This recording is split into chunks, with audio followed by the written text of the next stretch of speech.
इसलिए मध्य प्रदेश के अंदर ये सम्मेलन करने की आवश्यकता है कि हम एक ऐसे शहर के अंदर रह रहे हैं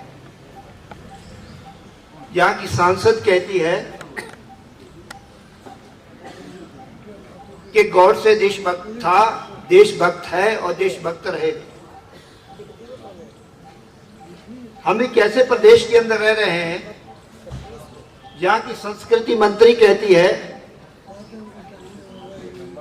कि अगर हमें अपनी सुरक्षा करनी है तो हमें सुरक्षा के लिए लाइसेंसी हथियार लेने चाहिए। सरकार सुरक्षा नहीं करेगी, सुरक्षा के लिए भी हमें हथियार लेने चाहिए। हम ऐसे प्रदेश के अंदर रह रहे हैं जहां के गृह मंत्री को हमारे प्रदेश की जो कानून व्यवस्था है उसकी चिंता नहीं है। हर रोज 17 बच्चियों का अपहरण हो जाता है। हर 3 घंटे में एक महिला का के साथ बलात्कार हो जाता है।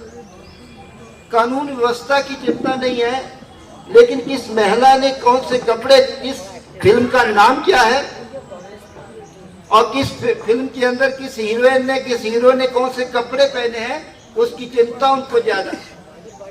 हम एक ऐसे प्रदेश के अंदर रह रहे हैं, इस शहर के अंदर रह रहे हैं कि हमारे सांसद चाकू छुरियां तेज करवाने की बात कर रही है। इसलिए ये जो हालत है, इसलिए इस हालत के अंदर जो है कि हमें ये सम्मेलन करने की आवश्यकता है, क्योंकि मध्य प्रदेश के अंदर जो हालत पैदा कर दिए हैं वो हालत ऐसे हैं कि हमारे जो रोजमर्रा के जो व्यवहार है, हमारे जो रिश्ते हैं, वो रिश्तों के अंदर दरार डाल दी गई।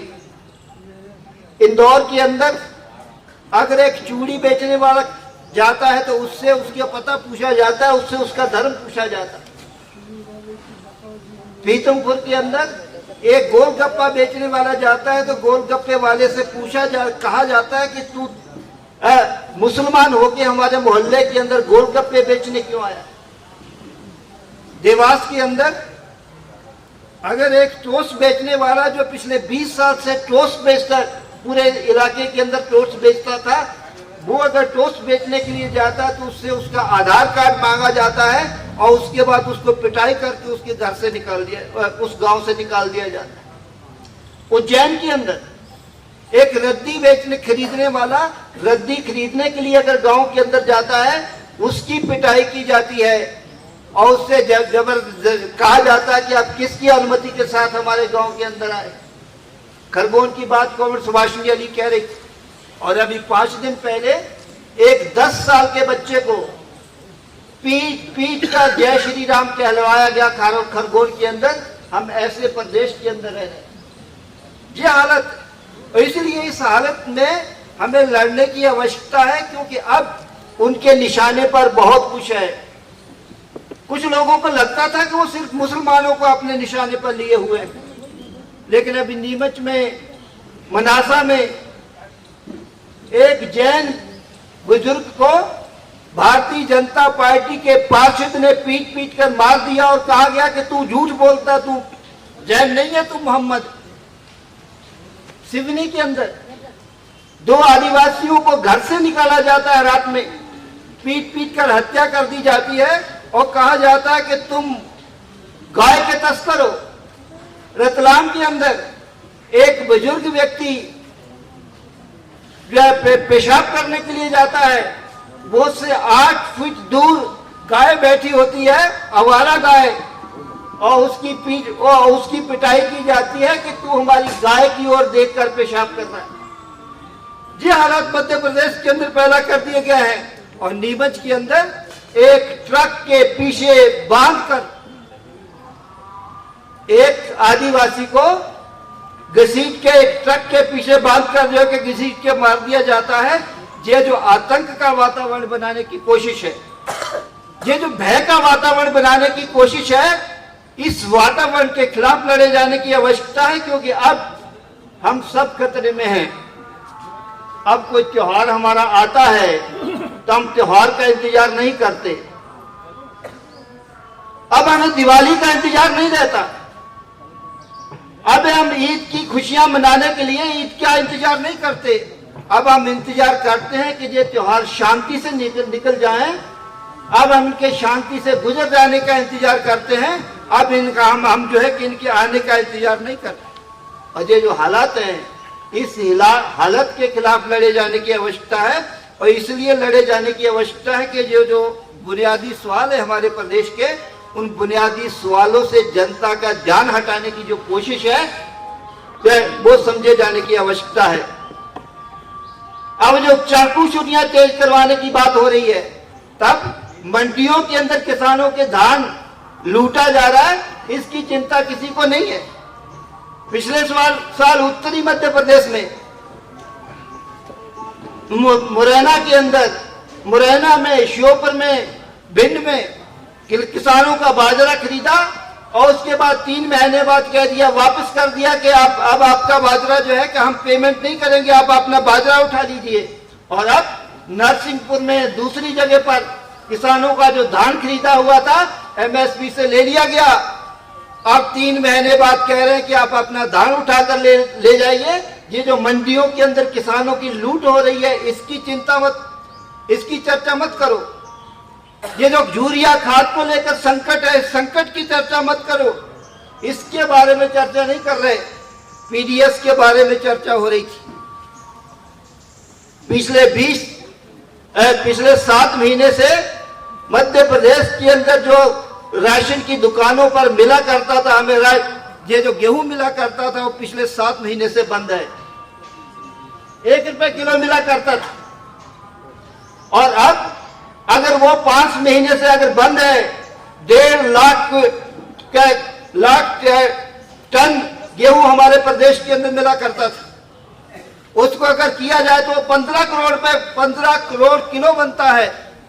और जो 1 रुपए किलो मिलता था, वो अगर अब अपना पेट भरने के लिए अगर बाजार से अगर खरीदने के लिए जाएगा तो 28 रुपए किलो मिल रहा है।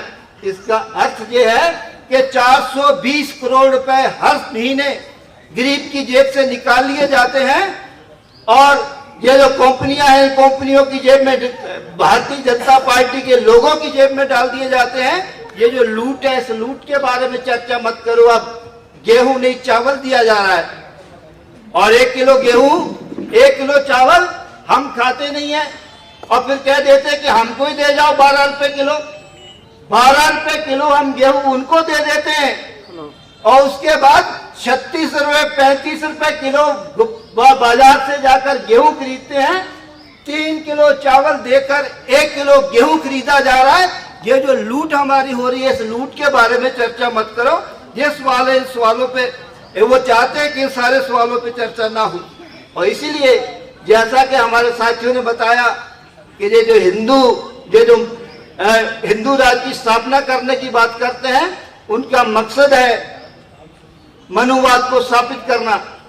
और मनुवाद को स्थापित करने के लिए उनके निशाने पर सिर्फ आदिवासी, उनके निशाने पर सिर्फ ईसाई नहीं है, उनके निशाने पर सिर्फ मुसलमान नहीं है, उनके निशाने पर दलित भी हैं, उनके निशाने पर पिछड़े भी हैं, उनके निशाने पर महिलाएं भी हैं। और यही हो रहा है।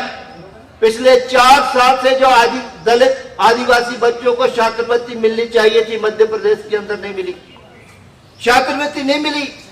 पिछड़े वर्ग का जो आरक्षण था वो 27% से घटाकर 14% कर दिया गया। अरे यही तो मनुवाद है, जिस मनुवाद को लागू करना चाहते हैं। और इसीलिए इस सब के खिलाफ लड़े जाने की आवश्यकता है। और उस लड़ाई के लिए हमें सबको एकजुट होना पड़ेगा। उस लड़ाई के लिए हमें अपनी ताकत को बढ़ाए जाने की आवश्यकता है। और उस सारी ताकतों को जो हमारे सद्भाव की रक्षा करना चाहती हैं, वो सारी ताकतें जो ताकतें चाहती है कि हमारी जनता की बेहतरी हो, वो सारी ताकतें जो चाहती हैं कि हमारे बच्चों के लिए शिक्षा का इंतजाम हो, जो चाहती हैं कि हमारे लिए स्वास्थ्य का इंतजाम हो, जो चाहती हैं कि आज